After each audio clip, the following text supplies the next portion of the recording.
Mahirap mag-concentrate kasi minsan mapapanood ka na lang.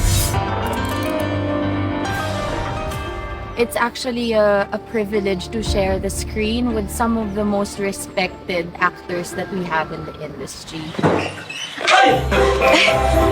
Grace Malonzo. Simple lang siya, kahit mahirap ang buhay, fighting pa rin, and a fighter. Hindi siya natatakot lumaban as long as alam niya na tama ang pinaglalaban.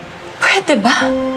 Huwag ka na magkunwari na para bang meron kang malasakit sa pamilya ko. Grace. Kagagawa niyo lahat ng to eh. This story is very brave. Isa tong reflection ng tunay na buhay. I am very fortunate na makasama sa ganitong klase. Para sa lahat ng naging biktima ng mga sagrado, maniningil ang batas at maniningil ang langit. Mga kapamilya, huwag po kayong bumitiw sa mga kapanapanabik na mga eksena. Tutukan niyo po ang sagradong pagtatapos ng Pamilya Sagrado.